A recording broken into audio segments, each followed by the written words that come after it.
সম্ভাবনার নতুন বাংলাদেশে গত 10 মাস ধরে যেন ক্রান্তিকাল পার করছে দেশের পুঁজিবাজার। এ সময় সূচক নেমেছে ৪,৫০০-এ আর টাকার অঙ্কে লেনদেন ২০০ কোটি টাকার ঘরে। লেনদেনে অংশ নেওয়া বেশিরভাগ শেয়ার ও ইউনিটের দর কমেছে প্রতিদিন। এতে বাজারে আবার ঘনীভূত হচ্ছে আস্থার সংকট। আশার বিষয় হচ্ছে ইতোমধ্যে এই বাজারকে ভালো অবস্থায় নিতে বিএসইসি ও এনবিআর সহ সরকারের সব পর্যায় থেকে বেশ কিছু পদক্ষেপ গ্রহণ করা হয়েছে। বাজেটে আগামী অর্থবছরে পুঁজিবাজারের জন্য নীতি সহায়তা বাড়ানো হয়েছে। সেই সাথে অব্যাহত আছে সংস্কার প্রক্রিয়া।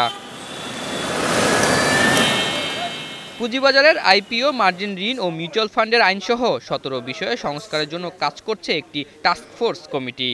এরই মধ্যে আইন পরিবর্তন সহ বেশ কিছু কাজ শেষও হয়েছে, যা কয়েক মাসের মধ্যে বাস্তবায়ন হবে। সেই সাথে বিদেশ থেকেও পরামর্শক এনে বাজার পুনর্গঠনের কাজ করতে সরকারের পক্ষ থেকে নির্দেশনা দেওয়া হয়েছে।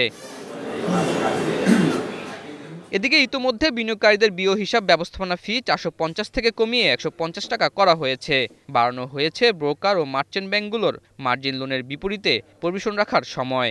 শিবলি কমিশনের আমলে বিনিয়োগকারীদের সমন্বিত হিসাব থেকে প্রতিষ্ঠানগুলোর সুদের আয় যে দখল করা হয়েছিল তা আবার ফিরিয়ে দেওয়া হয়েছে। ২৫% ক্ষতিগ্রস্ত বিনিয়োগকারীদের তহবিলে জমা দিয়ে বাকি পুরোটা ভোগ করতে পারবে ব্রোকার ও মার্চেন্ট ব্যাংক সহ সকলে। অপরদিকে প্রস্তাবিত বাজেটে পুঁজিবাজারে তালিকাভুক্ত ও অতালিকাভুক্ত কোম্পানির কর হারের পার্থক্য সব শর্ত বাতিল করে ৭.৫% করা হয়েছে। বিগত সময়ে এই দাবি জানানো হলেও বাজারে তার প্রতিফলন ছিল না।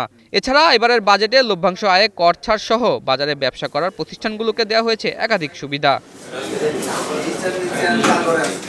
এরই মধ্যে ডিসেম্বরে শেষ হওয়া বার্ষিক এবং মার্চে শেষ হওয়া প্রান্তিকের লভ্যাংশ ও আর্থিক প্রতিবেদন প্রকাশ করা শুরু করেছে ব্যাংক ও কোম্পানিগুলো।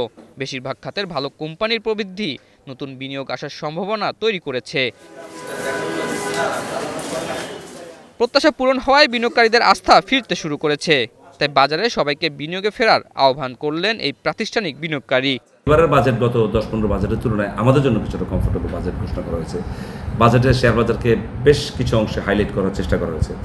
ফলে বিনিয়োগকারী বাজার ব্যাপারে আশ্বস্ত হতে পারেন এবং বাজারমুখী হওয়ার সম্ভাবনা কিন্তু তৈরি হয়েছে। সব কিছু বলে বাজার কিন্তু এখন নির্বাচনমুখী বাজার। যে কোনো দেশেই, স্পেশালি উন্নয়নশীল দেশে নির্বাচন যখন ঘোষণা করা হয় সে বাজারে একটা বড় ধরনের উত্থান আসার সম্ভাবনা তৈরি হয়।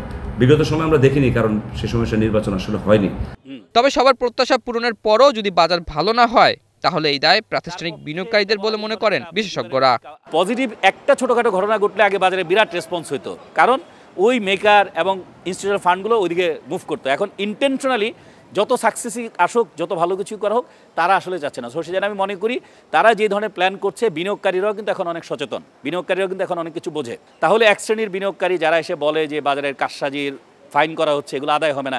ফাইন করা হচ্ছে, এটা একটা আদালতের প্রসেস আছে, ডিউ প্রসেসিং আছে, লিগেল প্রসেস ফলো করে সেভাবেই সময় গেলে সব কিছু হবে। কিন্তু এতদিন তো শুধু পত্রিকায় নাম লেখালেখি দেখছি, আমরা কিন্তু ওই বড় ধরনের কোনো ফাইন তো দেখি নাই।